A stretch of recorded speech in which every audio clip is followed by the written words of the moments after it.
With the second highest death toll of all African conflicts, the Nigerian Civil War, also known as the Biafran War, is perhaps the single most significant event in Nigerian history.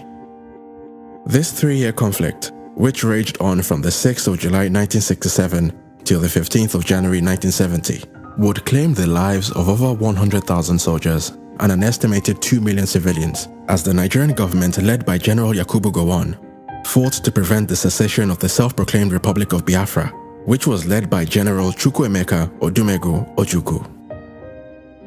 To fully understand the root cause of this brutal conflict, we need to go all the way back to the very beginning. Upon gaining independence from Great Britain in 1960, the newly formed Nigerian Republic was greatly divided, as its 3 largest ethnic groups struggled to live in harmony. Beyond the more obvious distinctions like language, clothing, and marriage customs, Nigeria's 3 main ethnic groups also had fundamental differences in values and worldviews, which had been developed over the many centuries leading up to the colonial era and the formation of the Nigerian state. The Igbos, who represented about 60 to 70% of the population of the southeast, were mostly Christians who in the centuries before the colonial era had lived in relatively egalitarian societies. Although most Igbo towns and villages were headed by monarchs known as Ezes, the political decision-making process within Igbo communities was actually quite democratic, as it involved general assemblies composed of title holders and other respected members of Igbo society. Status was acquired through one's ability to solve societal issues, and respect was given primarily to those who had acquired wealth, as opposed to those who had simply inherited it. The character of Okonkwo in the book Things Fall Apart by renowned Nigerian author Chinua Achebe was in many ways the perfect illustration of the uniquely Igbo vision of the self-made man. The Igbo's particular appreciation for wealth creation through hard work is undoubtedly the main reason why many of Nigeria's champions of industry have been of Igbo ancestry. By contrast, the majority Muslim Hausa Fulani, which represented about 65% of the northern population, had lived for many years in feudal societies in which large working-class populations were ruled by a small theocratic elite composed of emirs and sultans. As their political leaders often doubled as religious leaders, compliance and submission to the will of the political establishment was not simply a civic duty, but a religious one. Very much unlike in Igbo societies, there was nothing particularly odd or shameful about a man aspiring to live a modest life as a farm worker, craftsman, or a nomadic cattle herder. But contrary to commonly held prejudices, the Hausa Fulani were not in any way lazier or inherently less enterprising than their southern counterparts. They simply had a deeper appreciation for religious discipline and had a more socially conservative worldview. However, there is no denying the fact that while the unquestioning submissiveness of northern societies to the theocratic establishment guaranteed internal stability and order, it also meant that the North was a lot less economically vibrant. Northerners were generally less open to new ideas and often completely rejected secular education in favor of Islamic education. Demonstrating the extent of Nigeria's North-South divide, some studies estimated that as at Nigeria's independence in 1960, northern Nigeria had an English literacy rate of just 2%, compared to the Southeast, which had an English literacy rate of 19.2%. The Yorubas, which formed about 75% of Nigeria's southwestern population, were in many ways a sort of halfway house between the Igbos and the Hausa Fulani, both in terms of their religious affiliation and their political history. Although also majority Christian, they nevertheless had significant populations of Muslims as well as followers of the ancient Yoruba religions. In simple terms, the traditional Yoruba political structure was basically less autocratic than the Hausa Fulani, but not as democratic as the Igbo. For centuries, Yoruba societies were ruled by kings known as Obas, who governed in close consultation with chiefs, priests, and priestesses. Culturally, the Yorubas were quite similar to the Igbo in their appreciation for individual drive and ambition. However, the Yorubas tended to channel their energies towards excellence in the arts and academia, as opposed to pure industry and wealth creation. Many often point to the Yorubas' deep appreciation of the arts as the reason why many of Nigeria's most prominent cultural icons, such as Afrobeat legend Fela Kuti and the Nobel Prize laureate Professor Wole Soyinka, have been of Yoruba ancestry. But to say that the differences between Nigeria's 3 main tribes meant that every Igbo, Yoruba, or Hausa Fulani person hated anyone who wasn't from their tribe would be very far from the truth. In reality, most Yoruba societies got on well enough with Igbo societies. The main culture clash, if you like, was between the Hausa Fulanis of the north and the two major ethnic groups of the south. Prior to the colonial era, ancient Yoruba kingdoms such as the Oyo Empire had for many years suffered under several waves of jihadi attacks by the Islamic Sokoto Caliphate of the north, led by the famous Sultan Uthman Danfodio. Now, although the Igbos did not have a similar history of warring with the Hausa Fulani, the British colonial enterprise would create the perfect environment for the sharp differences between these two tribes to be brought to the forefront. In 1914, British High Commissioner Frederick Lugard effectively created the country we know today as Nigeria by bringing the northern and southern regions together in the now infamous Nigerian amalgamation of 1914. Till this very day, the feeling amongst many Yoruba and Igbo historians is that one of the main purposes of this amalgamation was to place the more affluent south under the control of the autocratic north. The theory goes that by joining the more educated and therefore less controllable southern region to the much larger northern region, the British government was better able to implement its policy of indirect rule, as the amalgamation essentially gave dominion over the entire country to the northern elites, who were significantly less rebellious and generally more amenable to British interests. It is also worth noting that from 1914 onwards, the British adopted a practice of placing northerners in key leadership positions within the colonial administration. Despite being generally better educated, southerners were more often than not limited to managerial and executive roles within the colonial apparatus. When the struggle for Nigeria's independence began to take shape, it was mainly Yoruba and Igbo intellectuals such as the political activist Fumi Ransom Kuti and the renowned jurist Jaja Wachukwu that led the fight for Nigeria's sovereignty. According to some historians, many of the northern elites were not at all welcoming to the idea of an independent Nigeria, as they feared that independence would mean losing the privileged positions that they had enjoyed under the colonial structure.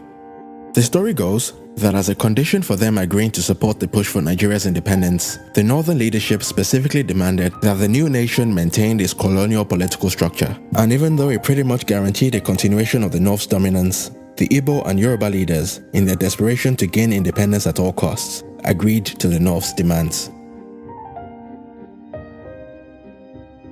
And so upon its independence on the 1st of October 1960, the Nigerian state was divided into three geopolitical regions, in which a disproportionately large northern region was united with two smaller eastern and western regions.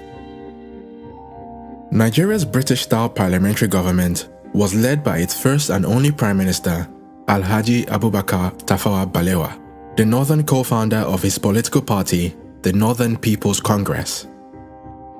Tafawa Balewa's NPC party governed in coalition with the Igbo-aligned National Council of Nigeria and the Cameroons, which was led by Nigeria's Governor-General, Dr. Nnamdi Azikiwe, the man who would later go on to serve as the ceremonial president of the First Nigerian Republic, which was established in 1963. The Yoruba-aligned Action Group Party, which was headed by Chief Obafemi Awolowo, played the opposition role. If unity was the goal, then the Nigerian state had gotten off to a very bad start. Nigeria's parliamentary system was a bit of a farce, as Nigeria's three main parties were not built around ideology, but on ethnic nationalism. With the vast majority of Nigeria's general population still largely unfamiliar with the Western-style democratic system of their new country, pretty much everyone voted based on ethnicity. The Southwesterners voted for the AG, the Southeasterners for the NCNC, and the Northerners for the NPC. And as the northern region was by far the largest constituency, the NPC was basically guaranteed control over Nigeria, as none of the other two parties could compete with the NPC's large northern voting base. As you can imagine, it was only a matter of time before the shoddy foundations on which the Nigerian state had been built began to show serious signs of strain. The entrepreneurial spirit of the Igbos would see many of them move out of their hometowns in search of all the opportunities their new nation had to offer. From Lagos to Benin, Port Harcourt, and even major northern cities like Kano and Kaduna, Igbos began to build businesses and pioneer new industries in the places they migrated to. But as is often the case with successful immigrants, it wasn't long before many of the locals, especially in the north, began to feel more than a bit uncomfortable with the success of their new neighbors.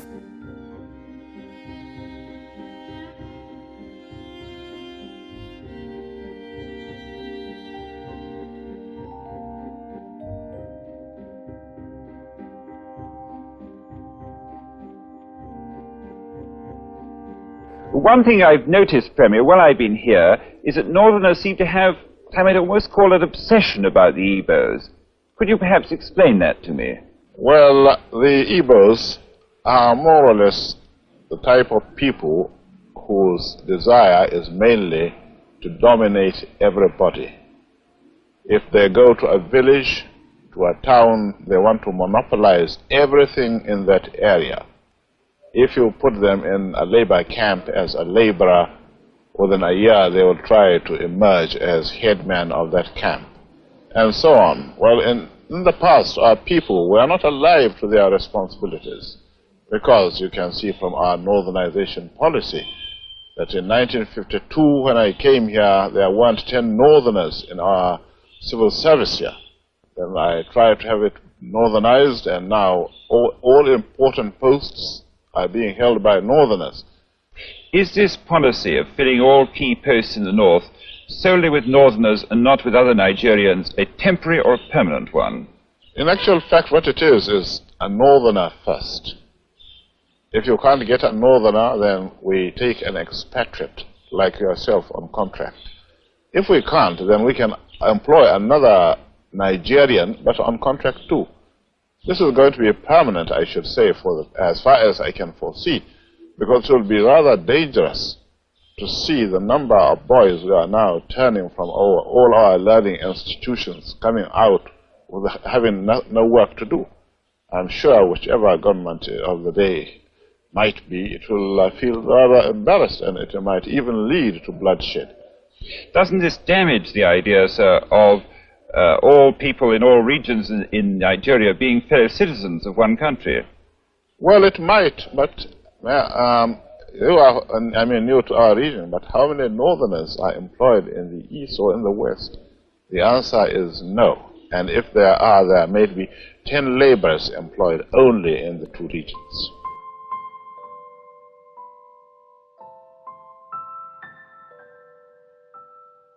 It was against this backdrop of rising anti-Igbo sentiment in the north that the chain of events that ultimately led to the Civil War would begin to unfold. By as early as the year 1966, most Nigerians had already begun to resent the ruling elite for their lavish lifestyles and lack of sensitivity to the concerns of the masses. Rumors about vote rigging, corruption, and backdoor deals between politicians and foreign companies began to spread, and there was a general sense of discontentment in the air. Deciding that enough was enough, Major Chukwuma Kaduna Nzeogu, an Igbo officer in the Nigerian army, instigated a revolutionary coup against the federal government. This coup would see the assassination of the Prime Minister Tafawa Balewa, the Premier of the Northern Region Sir Amadu Bello, as well as the Premier of the Western Region, Chief Samuel Akintola. But rather suspiciously, the President, Dr. Nnamdi Azikiwe, would manage to escape the bloodbath as he was out of the country on holiday when the coup took place. But despite the execution of many key members of the government, the coup led by Major Nzeogu was ultimately unsuccessful, as it was quashed by a different faction of the Nigerian army led by Major General Johnson Aguiyi Ironsi, who, interestingly enough, was also of Igbo ancestry. After managing to secure the surrender of the coup plotters, Aguiyi Ironsi was declared military head of state. But even though both the instigator and the stopper of the coup were of Igbo descent, various conspiracy theories began to spread in the north, suggesting that the entire thing was all part of an undercover master plan to put General Aguiyi Ironsi in power and transfer control of Nigeria over to the Igbos. Oddly enough, there was actually a fair bit of evidence in support of this theory. 4 out of 5 of the coup plotters were Igbo, and although Aguiyi Ironsi stopped the coup, he did not execute any of the coup plotters. To make matters worse, no significant Igbo leader was killed in the coup.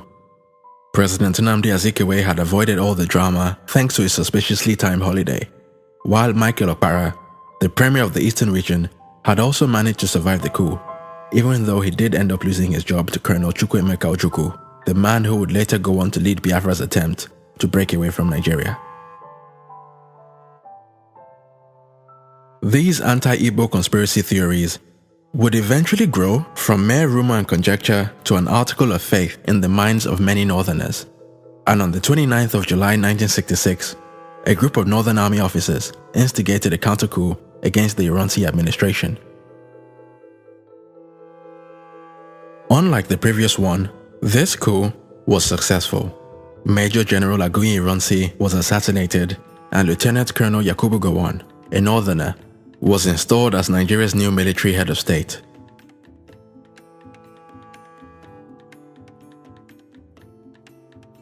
Unfortunately, the northern retaliation would not end there. In the 3 months following the coup, an estimated 8,000 to 30,000 Southeasterners living in the north would be attacked, killed, and robbed by local mobs. Fearing for their lives, over 1 million Southeasterners fled back to their homelands, leaving behind businesses, homes, churches, and in some unfortunate cases, children that had been the fruit of inter-ethnic marriages. With the deluge of refugees flooding back into the eastern region with shocking stories of betrayal and trauma, the Nigerian project was on the brink of collapse.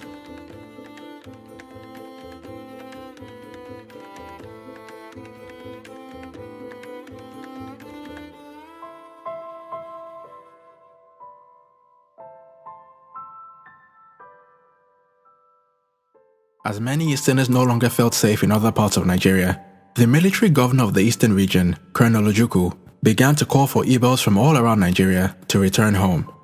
Rumors about the eastern region's impending breakaway from Nigeria became front-page news after it was reported that a plane carrying imported weapons had crashed in the eastern city of Enugu. Knowingly or unknowingly, Colonel Ojukwu essentially confirmed all rumors with a series of rousing criticisms of the Gowon administration's failure to provide adequate protection to the thousands of Igbos who were being attacked and killed by people they imagined were their fellow citizens. With tensions at an all-time high, General Yakubu Gowon and other key members of the government agreed to meet with Colonel Ojukwu at a neutral location so that both sides could try to de-escalate the situation. This 2-day meeting will take place in the Ghanaian town of Aburi from the 4th to the 5th of January 1967. To Gowon's great surprise, Colonel Ojukwu took the meeting very seriously and was very well prepared. He set out very clearly all of the eastern region's demands, which included greater political autonomy, greater control over the revenue from the southeast oil deposits, and also a restructuring of the Nigerian army in a way that devolved powers to the regions and got rid of the unfair recruitment quota system, which had allowed for a disproportionately large number of northerners to join the Nigerian army. Although many still debate what exactly was agreed at this meeting, General Ojukwu left Aburi fully convinced that Gowon had accepted all of the eastern region's demands. This controversial agreement, known today as the Aburi Accord, was not honored by the Gowon administration.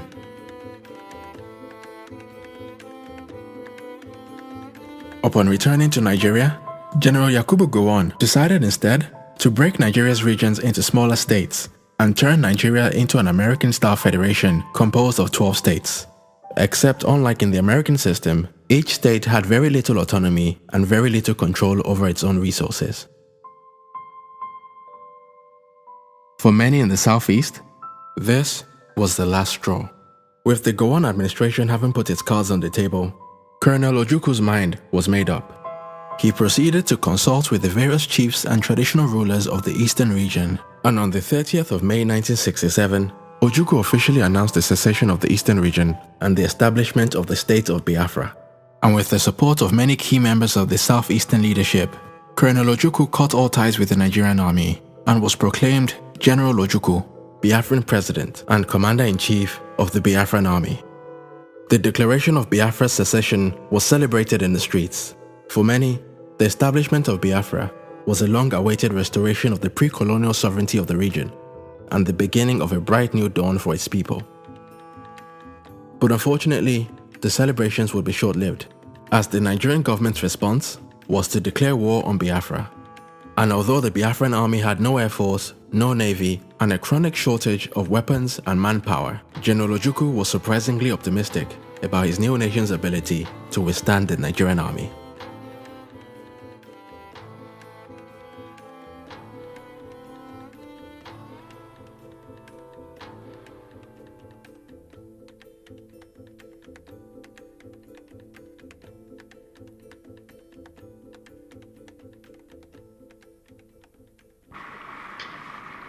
if civil war comes, and I do think it is imminent, you're quite right, it will for us be the price of freedom. Our people here have for a long time been prepared for this eventuality, and I am confident of their readiness. I think that when it does come, that the people on the other side would be surprised as to what they're going to get. And I'm confident that it will not last long. I can't say for certain what Lagos has got. When we lost direct contact with Lagos, they had some 4 battalions, ill-equipped, and I know that they have been purchasing a lot of arms since, and I know that they have negotiated and received a few armored vehicles. Prior to that, they had some scout cars. I know they have tried to get planes. I am not sure they have got them there. But on our side, we too have not been sitting quietly. There has been quite a lot of build-up. And I think what I have here is sufficient to maintain the integrity of Biafra and more.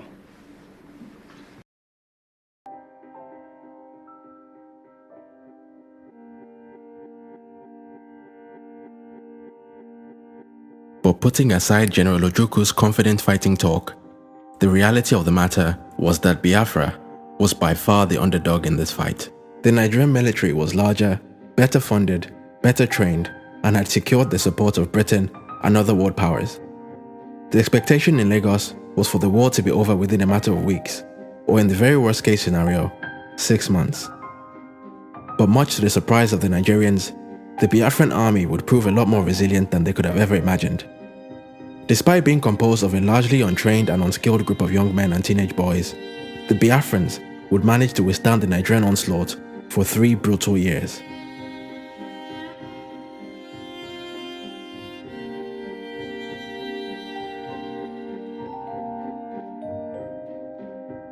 The early campaigns of the Nigerian forces were quite successful, as they quickly managed to reclaim significant Biafran cities and monuments.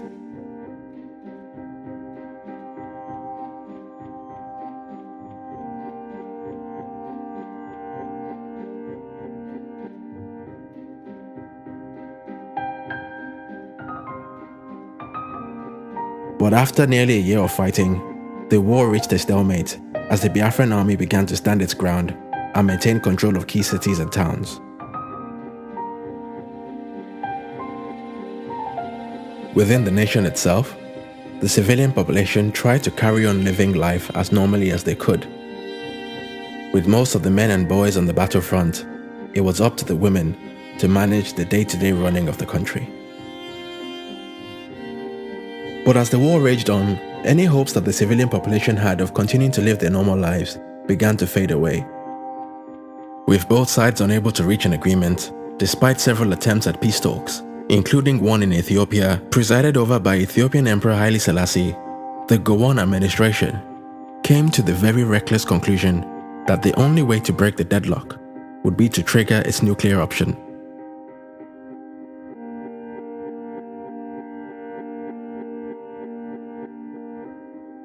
The Gowon-led forces mobilized to impose an economic blockade on Biafra, which blocked the flow of all food and ammunition supplies by land, air, and sea. This move would turn out to be perhaps the single most destructive political decision in West African history, as it would ultimately lead to the death by malnourishment of an estimated 2 million civilians most of whom were children suffering from the protein deficiency disease known as kwashiorkor.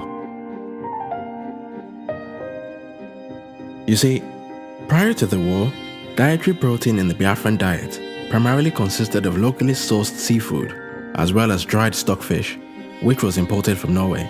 Other sources of protein such as chicken, pork and beef were generally only enjoyed on special occasions, as they were often too expensive for the wider population. But as the blockade prevented the importation of Norwegian stockfish, and also restricted the local fishermen's access to the seas, the region's protein supplies were quickly depleted, and the national diet was reduced to almost 100% starch.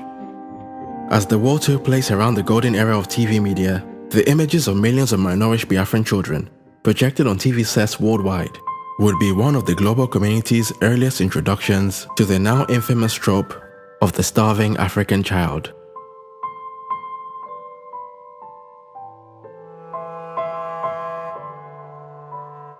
Although the Nigerian government strategy was indefensible, it is important to point out that the government's supposed reasoning at the time was that the blockade would be nothing more than a short, sharp shock, and that General Ojukwu, seeing the immense suffering of his people and the dwindling ammunition of his frontline soldiers, would have no other choice but to surrender.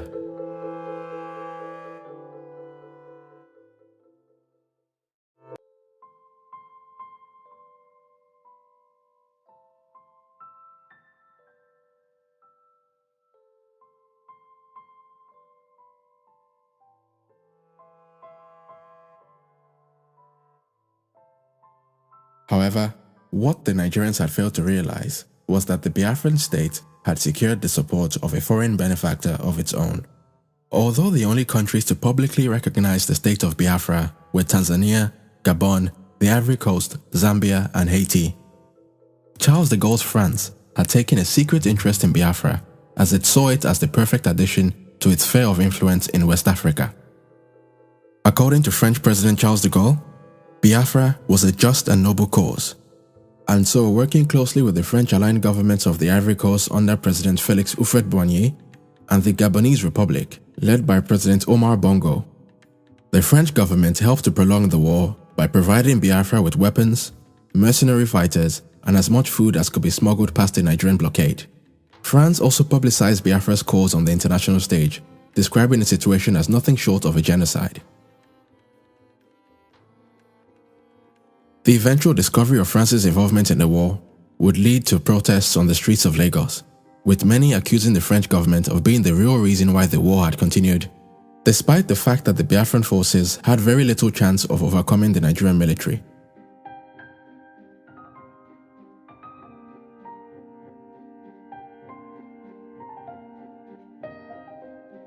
But did France really get involved in the war simply because Charles de Gaulle considered Biafra to be a just and noble cause? Well, not exactly. France's involvement was all about economics and had very little to do with some romantic desire for the Biafran people to share in the French ideals of liberté, égalité, and fraternité. Later investigations will show how the French state-owned oil company ELF had secured lucrative drilling agreements with the Biafran state. Had Biafra successfully seceded from Nigeria, these agreements would have guaranteed ELF access to the equivalent of 7% of Nigeria's oil supply, and given the French government a nice slice of the Nigerian pie, which since the discovery of oil back in 1956 had been enjoyed solely by the Shell BP oil company. Although the French government tried to keep its ties to Biafra secret, General Ojukwu did very little to hide his country's French connection. From as early as the first year of the war, General Ojukwu had already begun to suggest that French would be made compulsory in Biafran secondary, technical, and teacher training schools. In his own words, he was very keen for his people to benefit from the rich culture of the French-speaking world.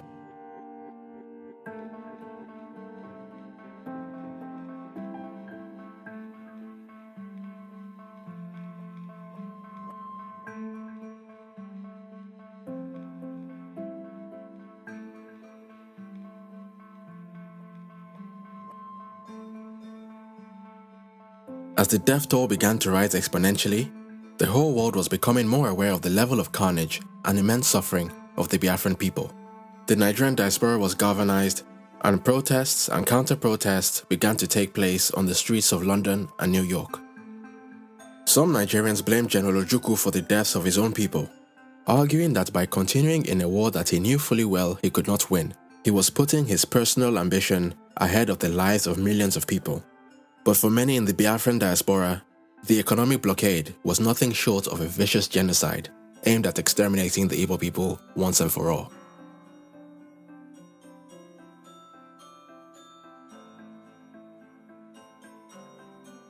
Another accusation that was thrown at General Ojukwu was that the only way he managed to cajole his army and his people to continue in the fight for Biafra was by reporting stories of false victories and by giving false guarantees about the imminent end of the war.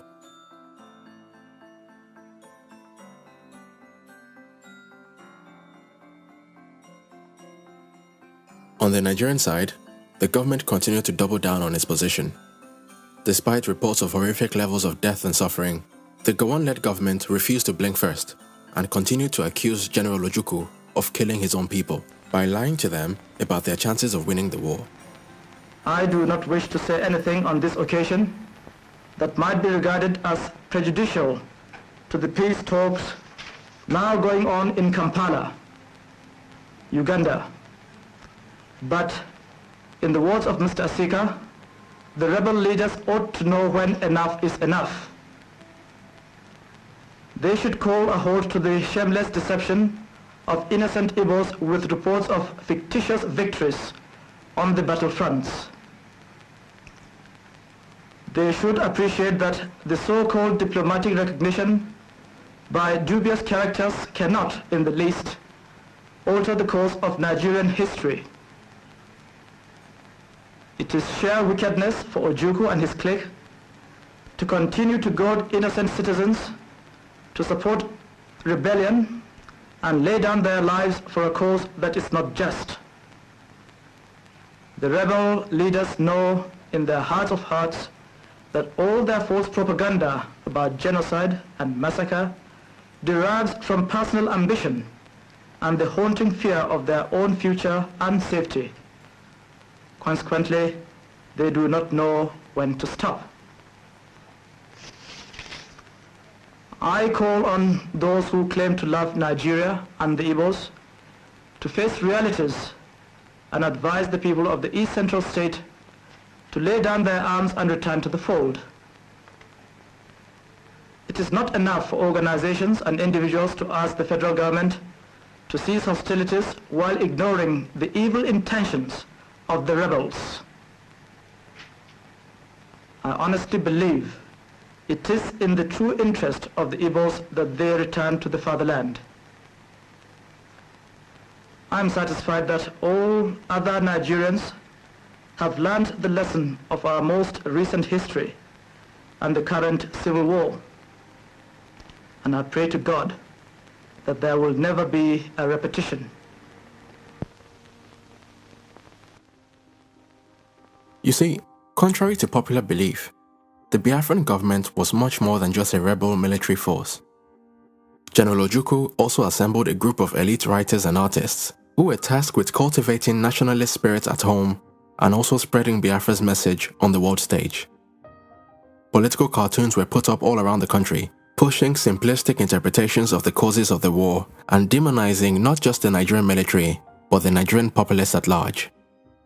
On the international stage, notable members of the Biafran apparatus, such as Chinua Achebe and Gabriel Okara, publicized the plight of the Biafran people. They regularly denounced the actions of the Nigerian government and spoke about the atrocities they had witnessed in the country. The Biafran story became front-page news, and more members of the international community began to call on their own governments to take action. On the 29th of May 1969, Bruce Mayrock, an American student at Columbia University, set himself on fire at the United Nations headquarters in New York in protest of what he believed was a genocide against the nation and people of Biafra. He was pronounced dead the very next day.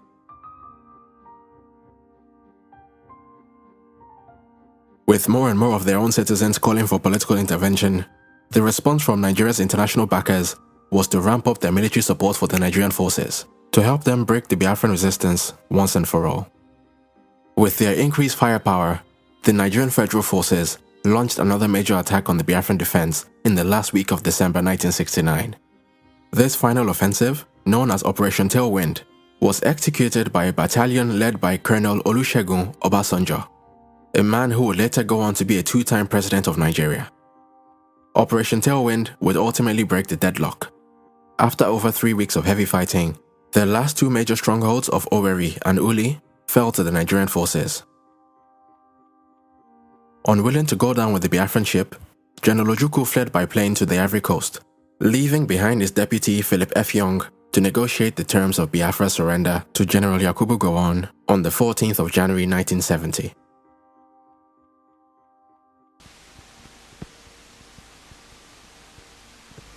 The so-called rising sun of Biafra is set forever.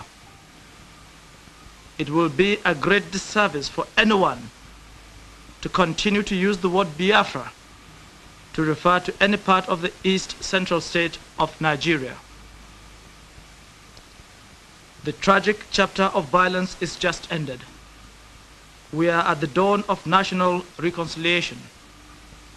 Once again, we have an opportunity to build a new nation.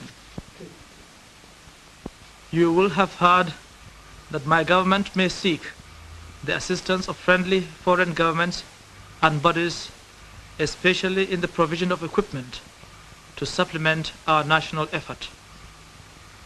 There are, however, a number of foreign governments and organizations whose so-called assistance will not be welcome. These are the governments and organizations which sustained the rebellion. They are thus guilty of the blood of thousands who perished because of the prolongation of the futile resistance. They did not act out of love for humanity. Their purpose was to disintegrate Nigeria and Africa and impose their will on us.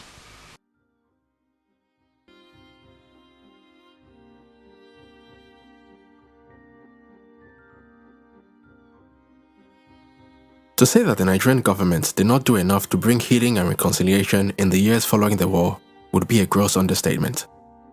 Even the federal troops that were deployed to assist in the resettlement of the survivors of the war would be accused of taking advantage of the people that were there to help. I have complaints about the behaviour of your troops. Many women say they've been molested and raped. Men say their property has been taken away from them, looted. Do you know anything about this? I don't think that is true. To say general looting and raping and the rest of it, that couldn't be true. You know, in every war, there's always one or two odd soldiers who will behave in the out of the general pattern. And well, I won't deny that there will be cases of this. And you do realize that it's not very easy for officers to be there all the time to check this type of thing. But everything is being done to keep the soldiers out of the villages, out of the roads, out of the towns. But here in the centre of this town, Colonel, I've personally seen soldiers taking household gear away from people's homes, loading it onto trucks and driving away. A sergeant major stopped one truck and made them take some stuff off. That sometimes we carry refugees with their belongings from the towns to the villages. Yeah. This could be. But this was just property being taken out of a house, furniture, a bedstead, among other things. Well, that might be one of the cases, the few odd cases I've talked about. But there are always people around who will check this type of thing, you know.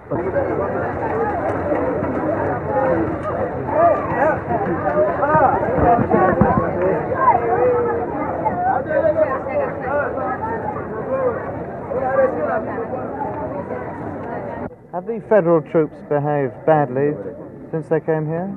Have they beaten people? That's seizing of their things. And seizing of their properties. They seize property? Properties, and they're forcing some girls and ladies. They are forcing them. Forcing themselves on girls yes, and ladies? Forcing them. Taking some wives from people try to do something in their lives. Have they been killing people? No. They don't kill civilians. Do they bring food in with them to feed the population? In fact, they don't. We are starving since 3 days now. We haven't taken anything. You are hungry? We are hungry. Very, very. Even my children, you can see them in the house now, lying down. Nothing to take. The Biafran money, when we give them, they say no. The Biafran money is of no use. It's unused.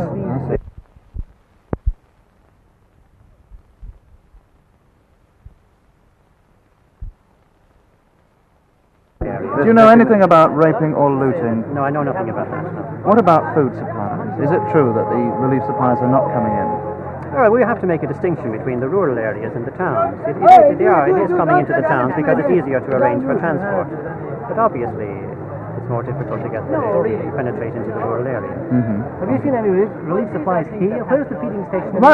No, this is my first visit to Owerri. I'm living about 8 or 9 miles away. The people who say that there isn't such a centre. Well, I've just come from the police barracks, and they are distributing food every day down in the police barracks to the people. Through the police, not the Nigerian Red Cross. Through the police. The war had left millions of Igbos homeless, bereaved, and unemployed.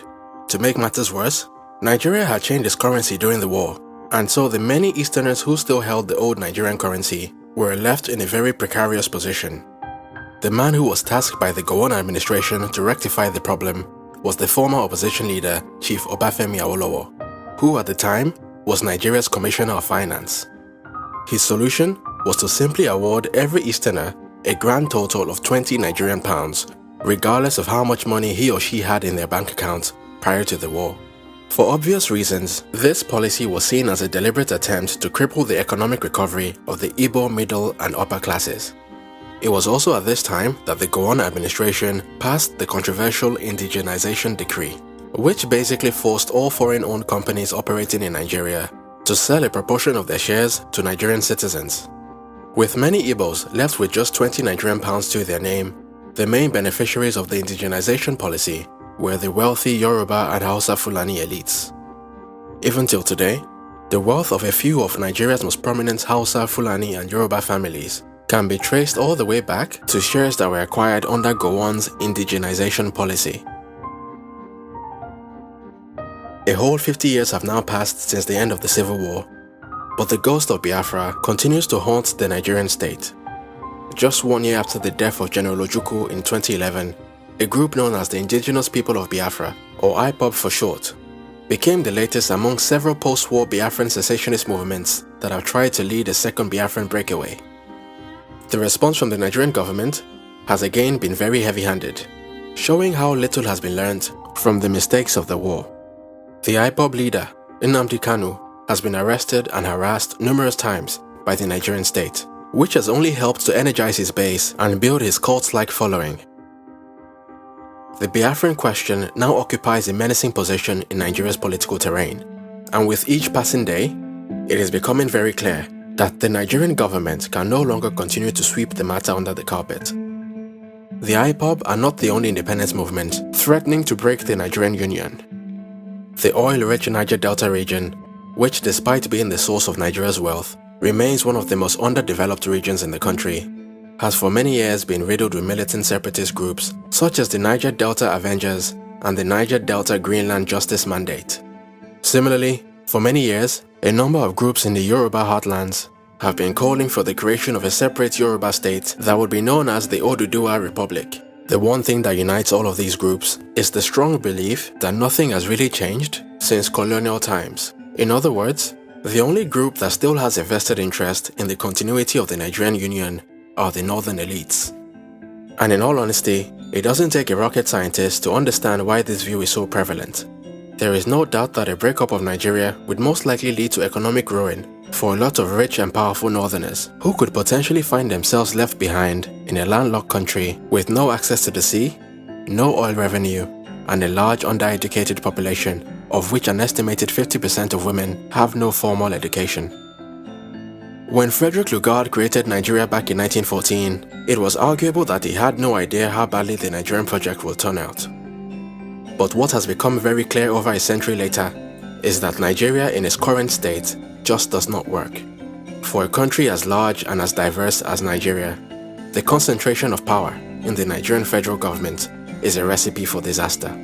With large sections of its population continuing to express feelings of marginalization and disconnection from the federal government, many have been putting forward the very sensible case for a restructuring of the country in a way that devolves power from the federal government to the various regions.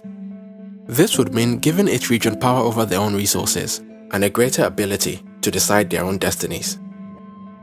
But while the idea of devolving powers from the federal government may be good for Nigeria as a whole, it would obviously mean a loss of power for those who benefit under the current system. For obvious reasons, these vested interests are the biggest stumbling blocks preventing any sensible conversation about the state of the nation. For the sake of the many innocent and peace-loving Nigerians, one can only hope and pray that the Nigerian establishment chooses to loosen its tight grip on power before it's too late.